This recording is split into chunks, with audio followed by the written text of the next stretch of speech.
Ito ang radyo ng bagong henerasyon. Sumasahimpapawid sa pamamagitan ng internet at live streaming. Radyong pinagkakatiwalaan ng sambayanang Pilipino. Mula noon hanggang ngayon, maghahatid ng pinakasariwang mga balita sa loob at labas ng bansa. Tatalakayin ng mga isyu ng bayan. Magbibigay ng public service at makikipagkwentuhan sa mga sikat.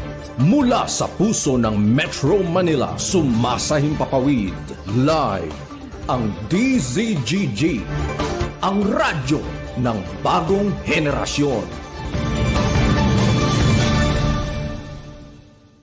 DZGG is a proud member of the Philippine Online Broadcasters Association.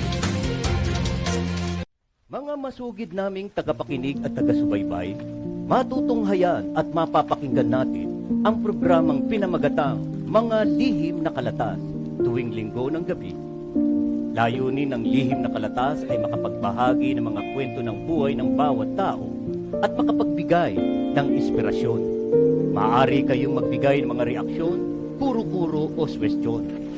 Tulungan natin ang mga nagbahagi ng kanilang mahalagang kwento o istorya na magkaroon ng katahimikan at masagot kahit papaano ang mga katanungan sa kanilang isipay gumugulo. Maaari tayong makatulong sa pamamagitan ng inyong boses at komento. At ito ay pangungunahan ng ating tagapagsalaysay na si Miss Tani Capiral. Atin siyang makakasama tuwing araw ng linggo sa ganap na 8:00 ng gabi. Subaybayan at pakinggan natin ang mga kwento ng buhay at sa inyo ng DZGG. Inyo ito, dito, kayo ang bida. Isang programang katutulutan ng palaman ukol sa mga gawan, pagpapatakbo at mamamahal sa barangay. Ang programang barangay ay pinalakan ng mga proyekto at pagpapabuhat ng mga bagong programa sa barangay. Makikilala din dito ang mga opisyal na naglingkod at naghahangad magserbisyo sa barangay. Kaya, halika kayo, mga kabarangay, manood at kilatisin natin ang ating mga opisyal ng barangay. Samahan sina Rolly Bonyon at Boyet Guillermo sa kanilang 1 oras na programa mula 11:00 ng umaga hanggang 12:00 ng tanghali, tuwing Lunes hanggang Biyernes. Barangay in Action! Naririto na ang mga pinagpipintagang host ng programa. Balitang Pilipinas Worldwide! Programang siksik na balita, komentaryo at serbisyo publiko. Ang mga balita ay tatalakay ni Boyet Guillermo, magbibigay ng puro-puro at paglilinaw sa likod ng mga balita na nagmumula sa sikat na tao. Sa bahagi ng Balitang Pilipinas Worldwide, hindi mawawala ang serbisyo publiko para sa mga kababayan na nangangailangan ng tulong. Balitang Pilipinas Worldwide. At ito, ating kapagkating balita, si Boyet Guillermo.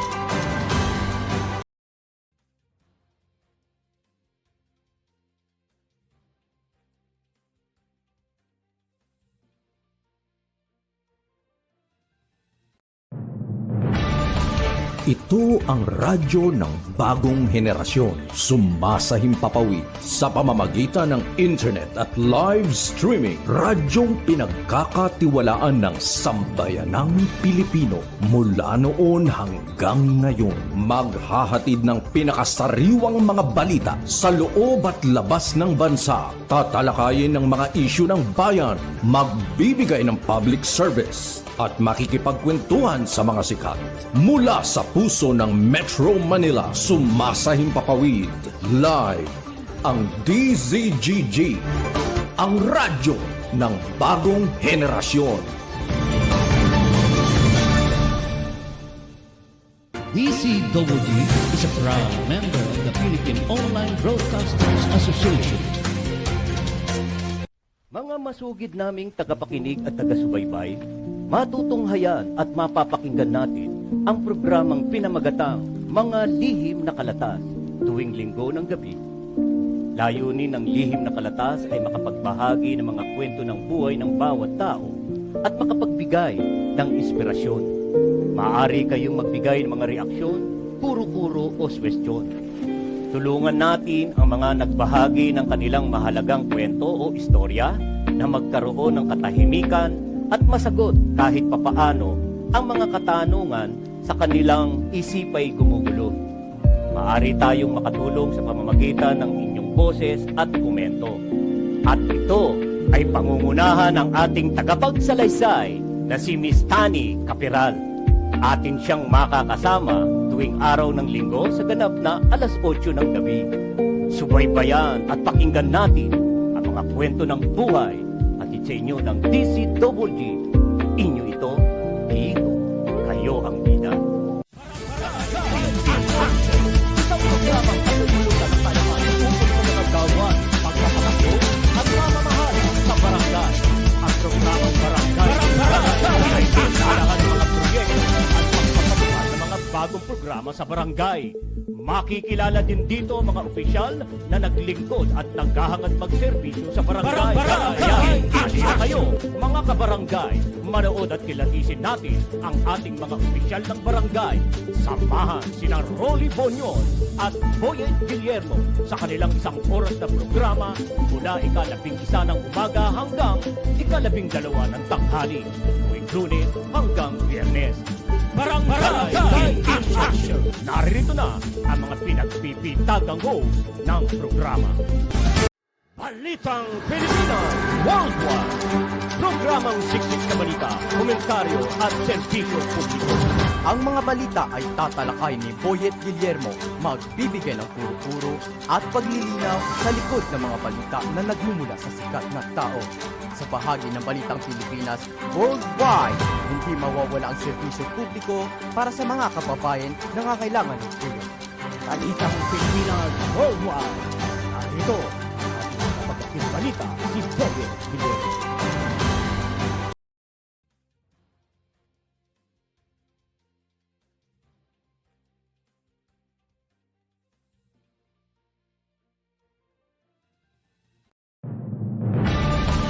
Ito ang radyo ng bagong henerasyon. Sumasahimpapawid sa pamamagitan ng internet at live streaming. Radyong pinagkakatiwalaan ng sambayanang Pilipino.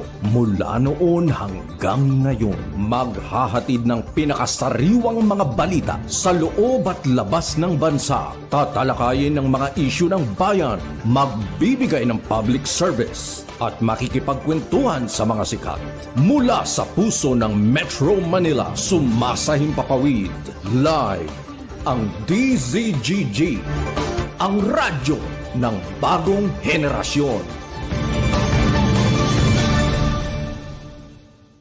DCWG is a proud member of the Philippine Online Broadcasters Association.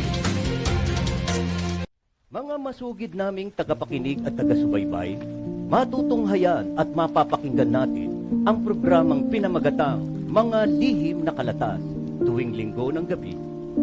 Layunin ng Lihim na Kalatas ay makapagbahagi ng mga kwento ng buhay ng bawat tao at makapagbigay ng inspirasyon.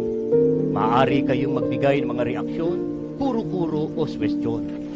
Tulungan natin ang mga nagbahagi ng kanilang mahalagang kwento o istorya na magkaroon ng katahimikan at masagot kahit papaano ang mga katanungan sa kanilang isipay gumugulo. Maaari tayong makatulong sa pamamagitan ng inyong boses at komento. At ito ay pangungunahan ng ating tagapagsalaysay na si Miss Tani Capiral. Atin siyang makakasama tuwing araw ng linggo sa ganap na alas 8 ng gabi. Subaybayan at pakinggan natin ang mga kwento ng buhay at sa inyo ng DCWG. Inyo ito, dito, kayo ang bida. Isang programang katutulutan ng talaman ukol sa mga gawan, pagpapakaso at mamamahal sa barangay. Ang programang barangay ay kailangan ng mga proyekto at pagpapatuhan ng mga bagong programa sa barangay. Makikilala din dito ang mga opisyal na naglingkod at naghahangad magserbisyo sa barangay. Kaya, halina kayo, mga kabarangay, manood at kilatisin natin ang ating mga opisyal ng barangay. Samahan sina Rolly Bonyon at Boyet Guillermo sa kanilang 1 oras na programa mula ika-11 ng umaga hanggang ika-12 ng tanghali, tuwing Lunes hanggang Biyernes. Barangay in Action! Narito na ang mga pinagpipintagang host ng programa. Balitang Pilipinas Worldwide. Programang siksik na balita, komentaryo at serbisyo publiko. Ang mga balita ay tatalakay ni Boyet Guillermo, magbibigay ng puro-puro at paglilinaw sa likod ng mga balita na nagmumula sa sikat na tao. Sa bahagi ng Balitang Pilipinas Worldwide, hindi mawawala ang serbisyo publiko para sa mga kababayan na nangangailangan ng tulong. Balitang Pilipinas Worldwide.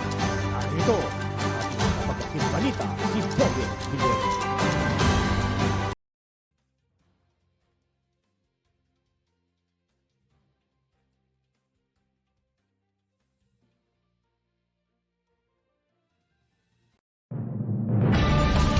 Ito ang radyo ng bagong henerasyon. Sumasahimpapawid sa pamamagitan ng internet at live streaming. Radyong pinagkakatiwalaan ng sambayanang Pilipino. Mula noon hanggang ngayon, maghahatid ng pinakasariwang mga balita sa loob at labas ng bansa. Tatalakayin ng mga isyu ng bayan. Magbibigay ng public service at makikipagkwentuhan sa mga sikat. Mula sa puso ng Metro Manila, sumasahimpapawid live ang DZGG, ang radyo ng bagong henerasyon. DCWD is a proud member of the Philippine Online Broadcasters Association. Mga masugid naming tagapakinig at taga-subaybay, matutunghayan at mapapakinggan natin ang programang pinamagatang Mga Lihim na Kalatas tuwing Linggo ng gabi.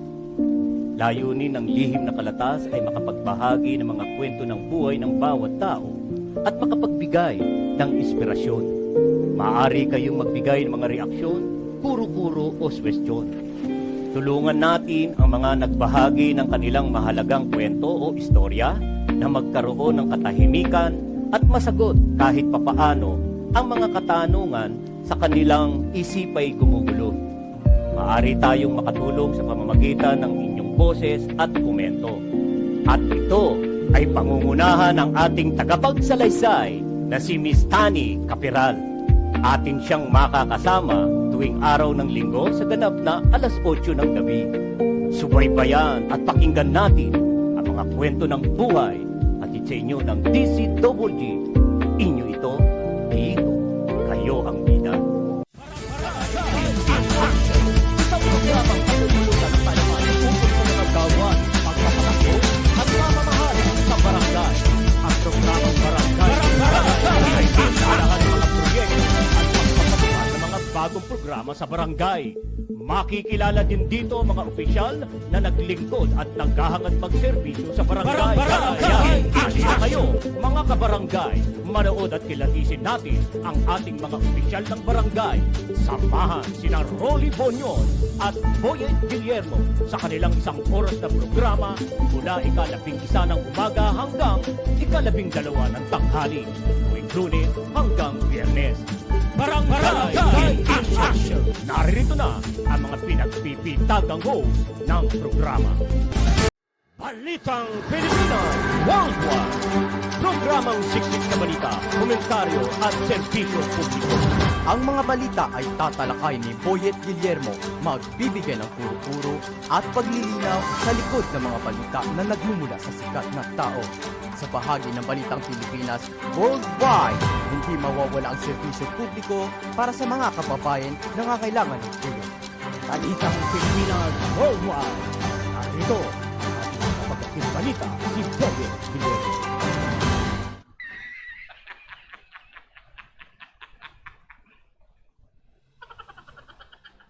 Hello? Nako! Nakakatakot namang mga tawa yan. Ano? Ayan, oo. Mga parang meron pa tayong nuno sa punso, ano? O yan, magandang hapon po sa inyong lahat, Luzon, Visayas at Mindanao. At muli po, narito na naman po ang ating pong isang edisyon ng Balitang Pilipinas Worldwide. At tayo po ay ngayong araw na ito ay Tuesday. Ano? Yan araw po tayo ng Tuesday, October 31, 2023. Huling araw po ng Oktubre. Ano? At papasok na, yan, papasok na po ang Nobyembre at malapit na. Malapit na ang Pasko, no? Subalit, bago magpasko, papasok at tayo po muna ay dadaan yan sa araw po ng kaluluwa. November 1, yan. Kaya nga't ang ating introduction, medyo talaga namang nakaka-chakot. Mga nakaka-chakot. Nawala na yung akin ditong mga sound effect Oo. Meron tayo nun kaya lang hindi natin na i-transfer dito. Anyway, muli po, tayo po ay magsama-sama sa isang oras po nating balitaan, yan. Nako, oo nga, isang oras tayo magbabalitaan, isang oras tayo magdadakdakan. Pero wala ho tayong balita, wala tayong mga ulo ng balita. Ganun pa man, patalakayin na lang ho natin ang mga balitang yumanig. Yumanig ho sa ating paligid, sa ating pong bayan. Yan, pag-usapan ho natin yan.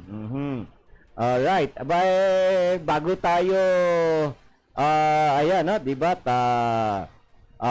dispiras na ho ngayon. Dispiras na po ito, para naman po sa ating pong, para ho sa ating mga namayapa na mahal sa buhay. At araw ho nila bukas, November 1. Kaya't sa ngayon, itong mga panahon na ito, oras na ito, meron na hong mga kababayan ho natin na maaga hong nagpunta na ho sa kanilang puntod, sa puntod ng kanilang mahal sa buhay dahil bukas ho talaga namang hong talaga naman hong dadagsain ho talaga at magsisiksikan. Sa ngayon, ayan, yung mga kababayan natin para hindi ho sila mahirapan at saka hindi ho ma-traffic, ayun, nagpunta na ho sila ng maaga. Nagtirik na ho sila ng kandila, nag-alay na ho ng panalangin. Hindi naman din ho kinakailangan na tayo eksakto na November 1 November 1 na magtungo. Nakagawian na lamang ho natin ng November 1, araw ng mga patay, araw ng mga kaluluwa. Ang tawag nga dyan, All Saints and All Souls and Saints Day. Basta araw ng kaluluwa. Ano po? Kayo ho ba? Okay na ho ba yung inyong baka mamaya ngayon lang ho kayo naglilinis, wala na ho.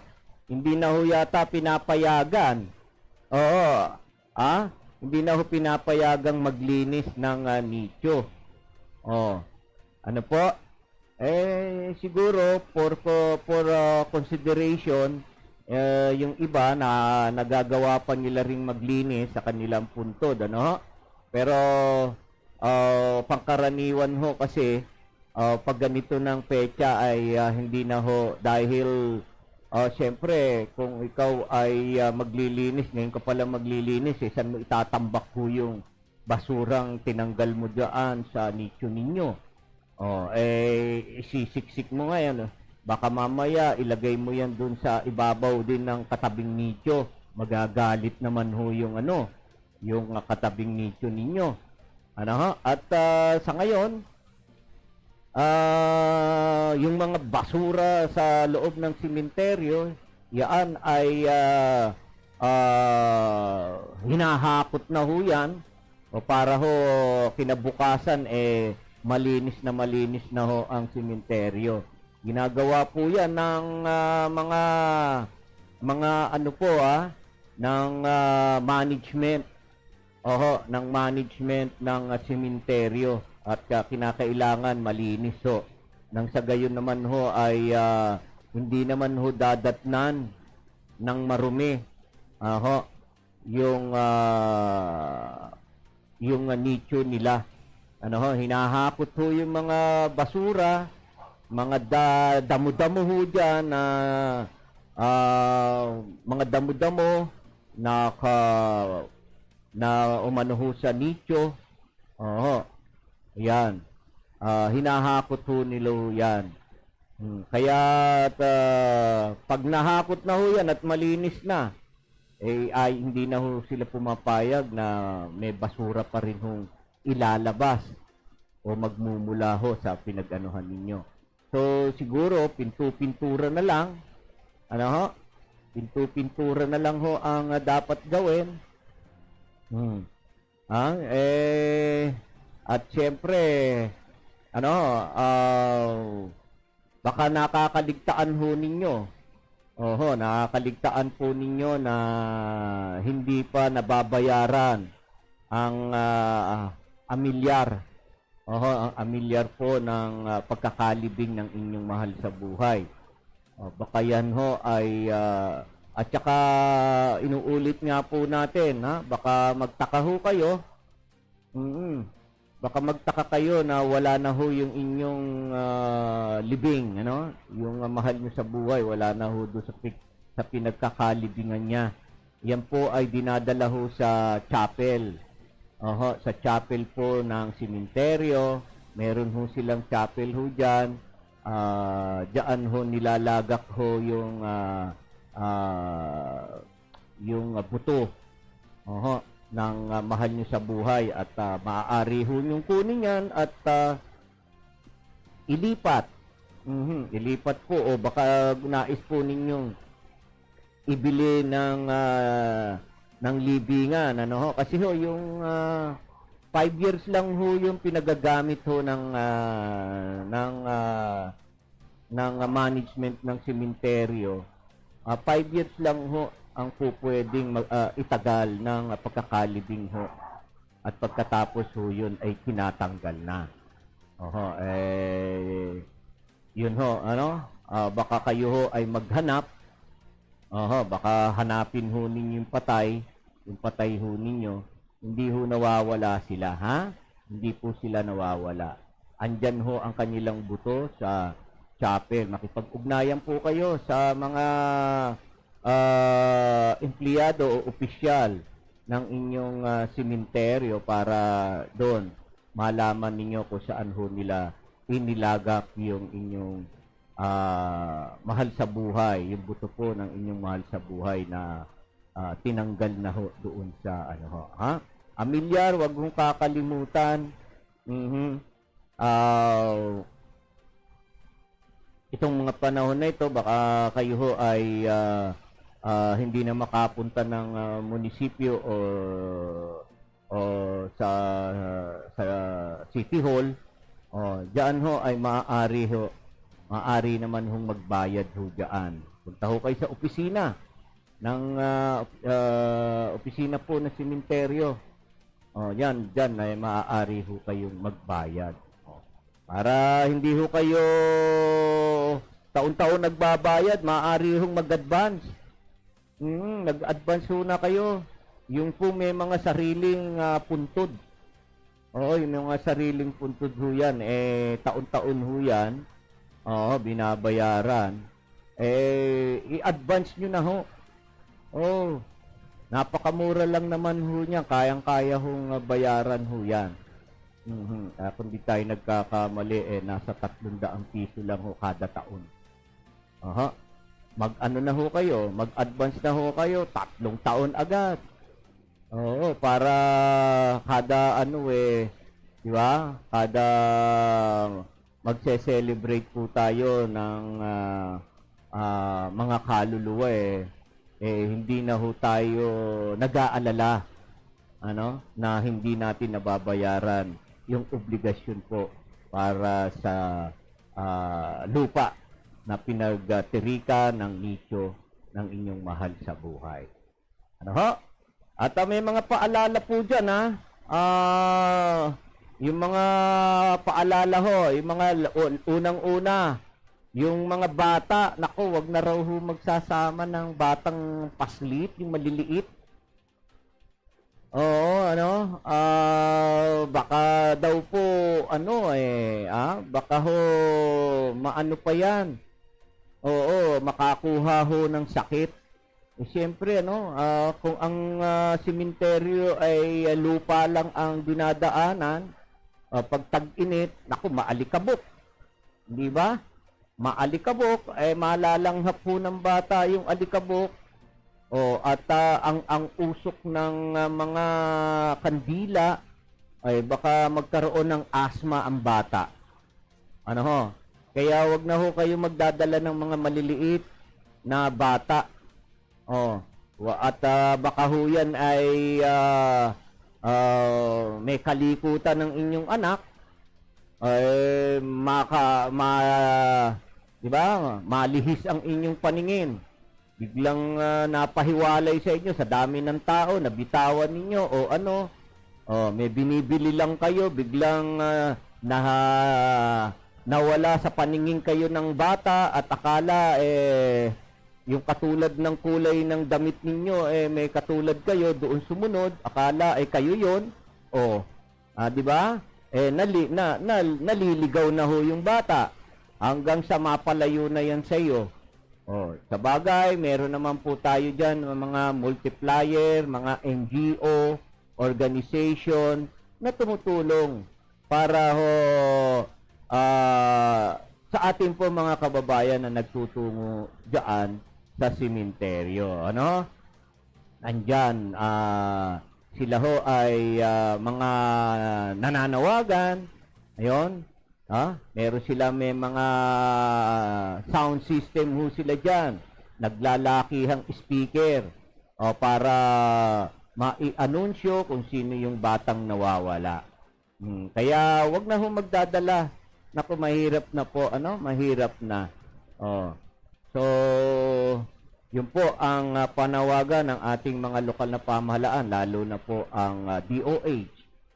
Ang DOH, Yan. At ang paalala pa syempre pag ganyan hong panahon, kung minsan mainit at pagdating ng hapon, uulan. Kaya dapat magdala na ng payong. Magdala po kayo ng payong, pananggalang sa init at sa ulan. Mahirap na ho. Mahirap na po na magkasakit. Magdala na rin ho ng extra damit dahil baka yan ay nabasa kayo ng ulan or napawisan at nabasa ng ulan. Nakpo, delikado po. Yun, ang face mask. Ang face mask, wag ho din ninyong kakalimutan.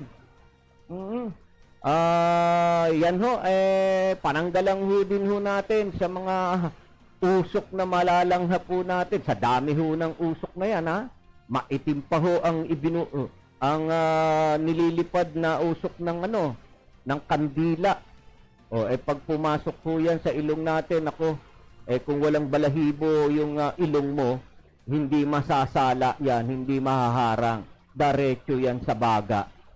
Diretso sa baga ho natin, at pag na dumaretso yung mga nalanghap po natin, nasingot nating marumi, nako, kawawa ang baga natin.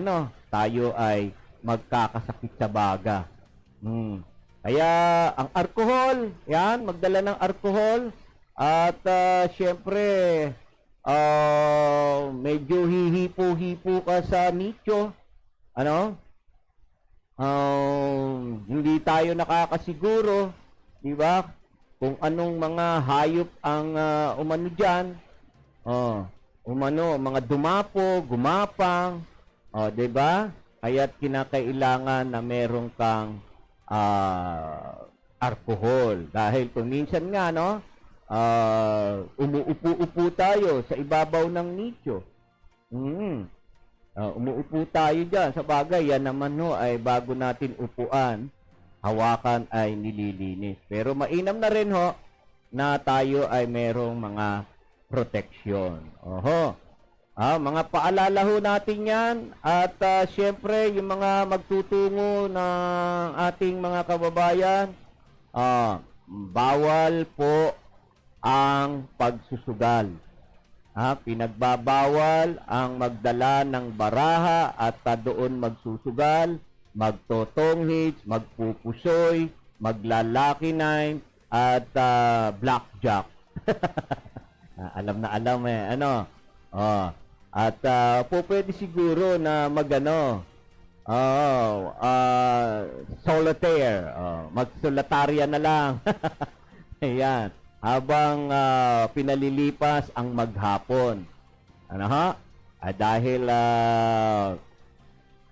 kapag ganitong panahon, araw ng kaluluwa, ito yung panahon na nagkakasama ang pamilya. Di ba? Nagkakasama ang pamilya, parang reunion na rin. Kaya nga, at may dalang mga pagkain. Ang saya-saya. Habang kumakain, yan, sinasariwa ang ala-ala ng mahal sa buhay na namayapa. Kung minsan, binibigyan din ng plato, no? ng makakain, yung patay, no? Baka magulat ka, nabawasan nga yung inihain mong pagkain.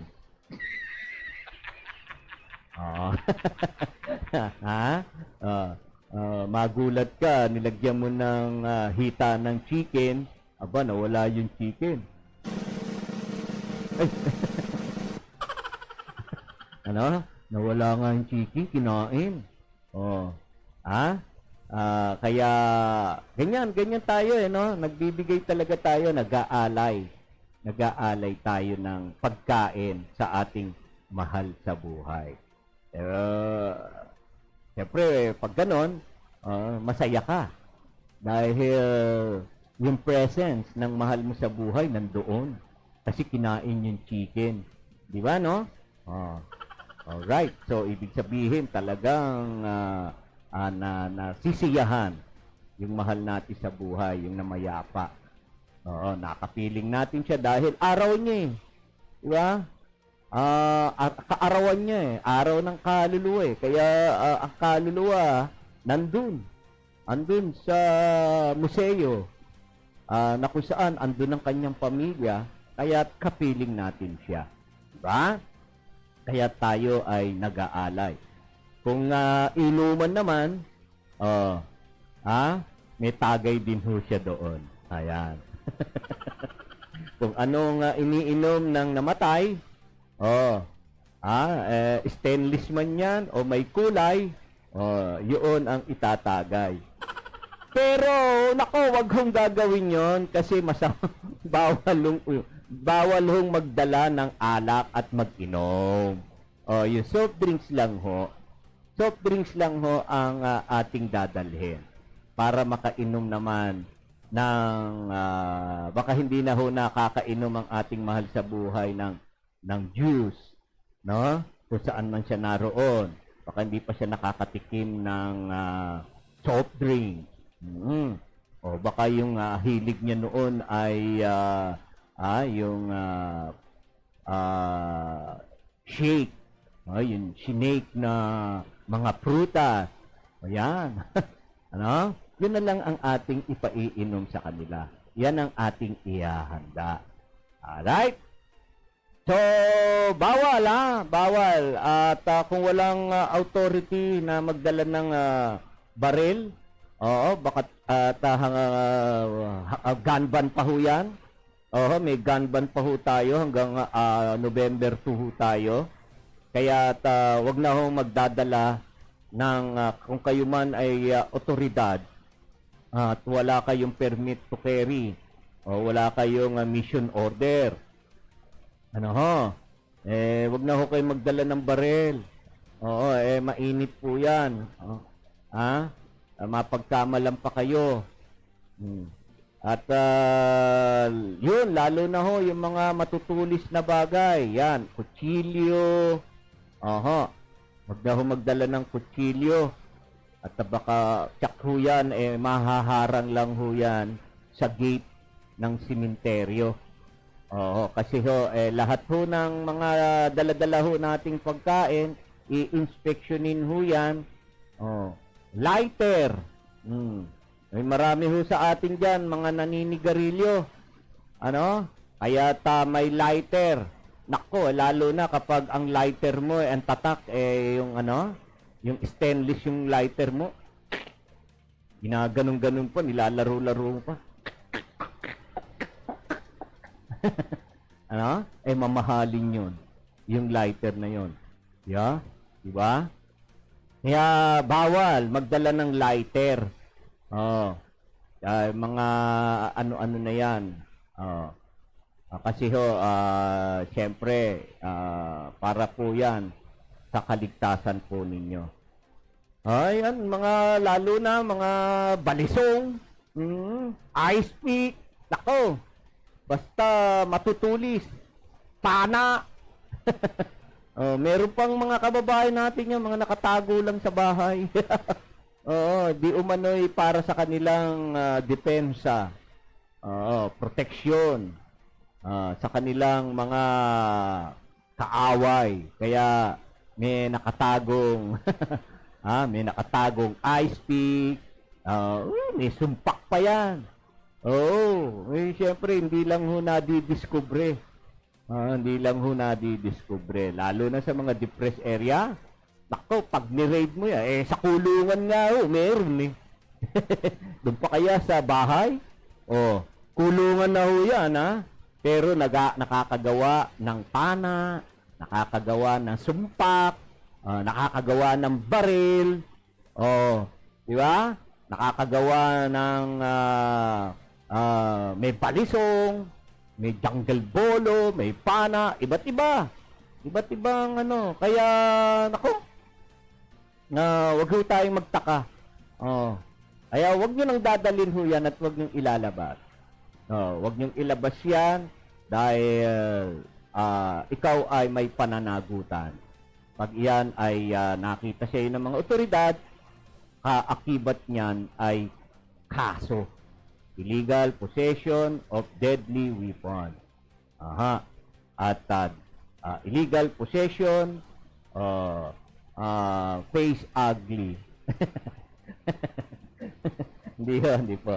Ayan, wag na ako magpadadala ng mga speaker. Katulad ho ngayon, di ba, sa cellphone na yung ating mga tugtog-tugtog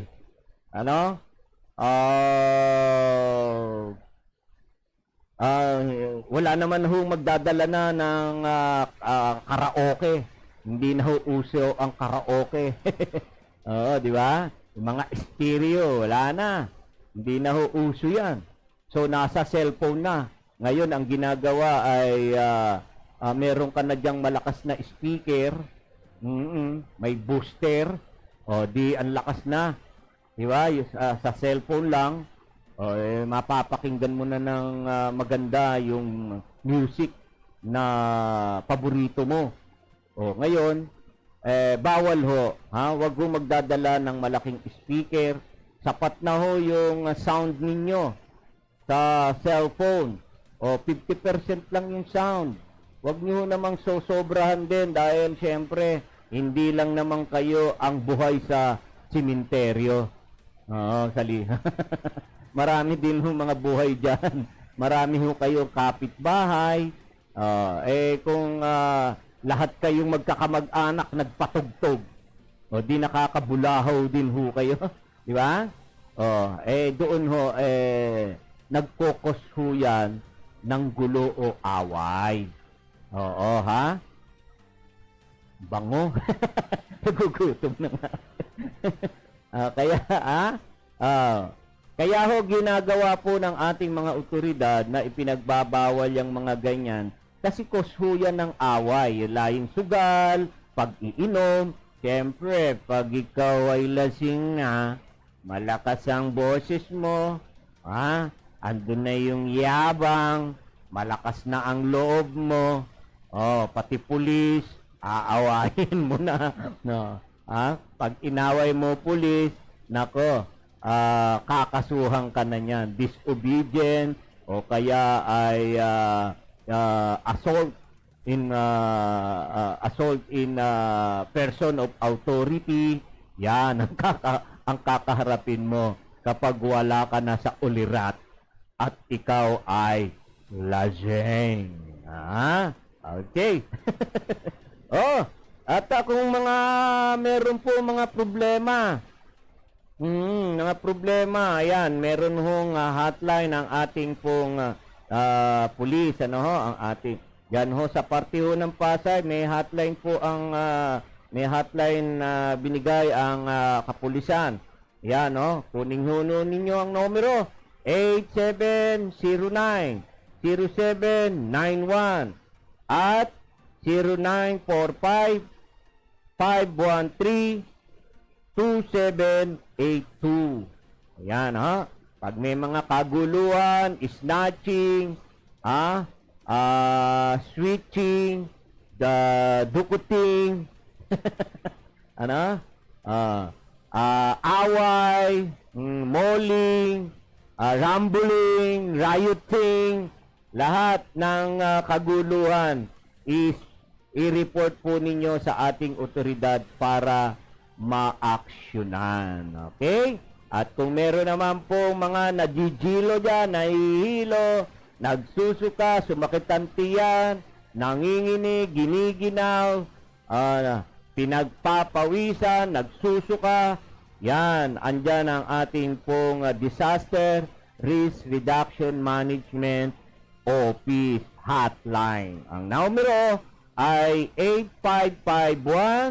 8551-7777 at 8833-8512. Ayan, at 493-9111.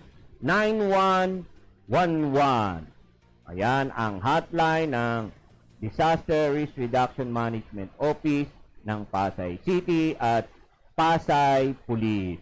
Ay po. Alright. So, ayan ang ating po mga panawagan ho panawagan ng ating po mga otoridad. At lalo na yung mga bata, wag na hong isasama para, alam ho ninyo, dyan sa North and South Cemetery, mga naglalakihang sintimeryo. Baka dyan ho na, mahirap hong, taon-taon ho yan, meron hong ganyan taon-taon ho na may nawawalang mga bata. May mga nawawalang bata. Ano po? At asahan po natin, yan, ang mga politiko, andyan, mga tumutulong din po sila, nagbibigay ng libreng tubig, libreng charging, libreng kung ano-anong mga libre, para ho makatulong sa ating mga kababayan. Ano ho? Ayan public service. Alright? Okay. So, ngayon po ay dako naman po tayo sa isa po nating pagtalakay naman po. Ito nga pong tungkol naman po sa election, yung katatapos na election, Oy, teka muna, bati muna tayo. Si paring Crispin Lambayan. Wag ho nating kakalimutan. Ayan, paring Crispin, gandang hapon daw sa DCWG at sa akin. Ayan, Yan ang ating masugid na taga-subaybay na hindi talaga hindi ho nagbabago. Okay, yan, dako po tayo sa, alam niyo po, no? Yan, katatapos lang nga po ng eleksyon. At swerte at mapalad. Swerte na, mapalad pa. At kinocongratulate natin yung mga nanalo. Ano ho? Mga ang tawag rito. Yung mga tawag yan, mga naproklama. Yung mga naproklama, congratulations ho sa inyo. Nakapasa ho kayo sa COMELEC. Kasi ho, meron pong mga nanalo, pero hindi ho sila naproklama. Sinuspinde o sinuspend ng COMELEC officer dahil sila ay subject to disqualified.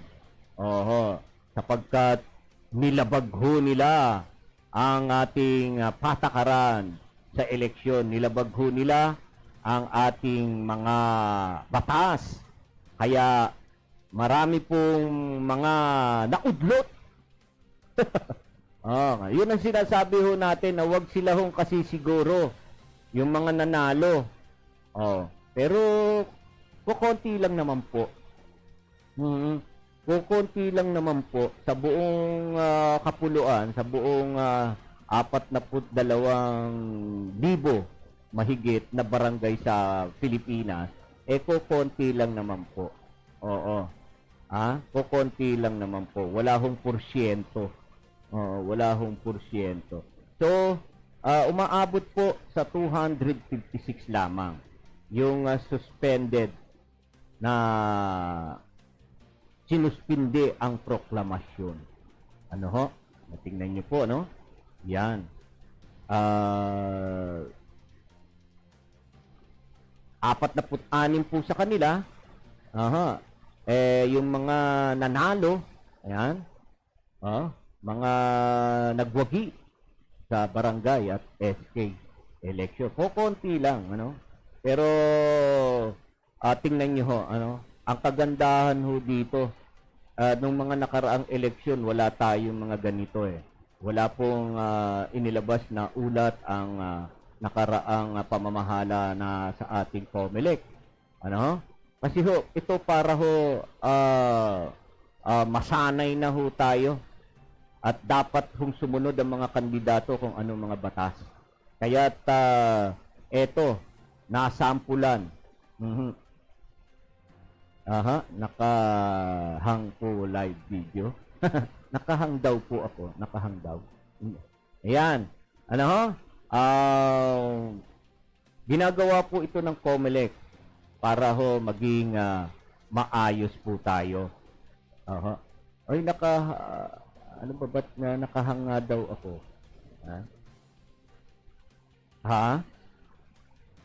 Yung signal natin. Tingnan mo nga, bakit nagkagano ng signal? Oo, nakahang. Ayan. No, check mo nga, no? Ayan, ano? Nakahang. Pero, Mong, may boses ba? Pero nakahang daw kami? Nakahang daw ako? Yung ating ano dyan? Nako, ito na. Minumulto na tayo. Minumulto na yung ating signal. Tingnan nga natin, ano ba signal natin dito? Ano? Ayan. Ayun, nakahang nga tayo. Hindi natin nakikita yung monitor. Nakahang po, live video. Happy Halloween. Good PM to all. Si Lorna Ginoves Flores. Yan. No, si Lorna Ginoves Flores, nanonood. Happy Halloween daw. Masaya ba tayo? Happy Halloween. Masaya. Masaya tayo dahil parang sineselebrate natin, no? Yung alaala.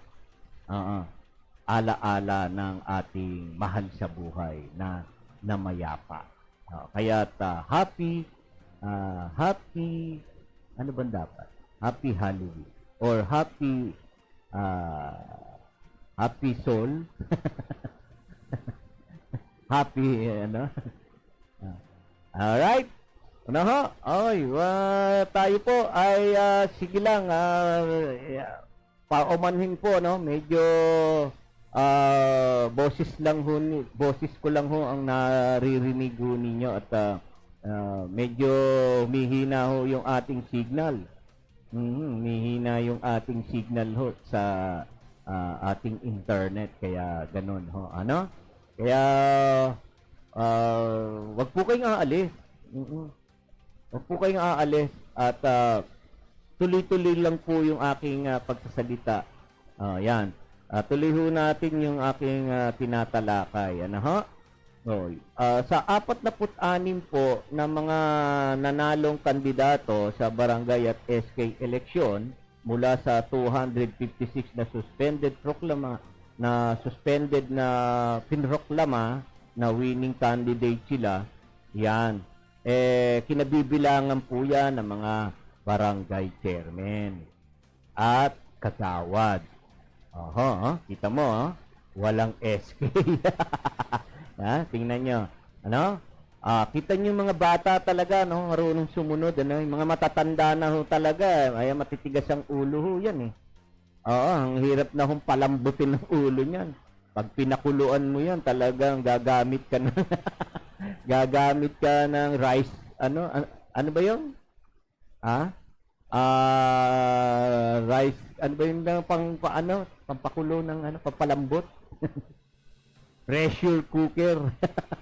Yan, yung pressure cooker, yung mga matitigas ang ulong mga matatanda, kailangan pinapalambot. Kaya, yan, puro siya barangay chairman at kagawad ho ang hindi ho ipinoroklama ng COMELEC officer matapos na sila ay manalo. Di ba? Nakakalungkot. Yan, nakakalungkot yan. Panalo ka na, pero kasi po ang bilang po dyan, yung 245, sila ho yung may mga kaso nga po na disqualification case. Meron silang kaso na inihain ng COMELEC laban dyan sa mga kandidato na yan. Ang kaso ho nila, nilabag ho nila yung premature campaigning, iba't iba po, illegal campaigning at vote buying.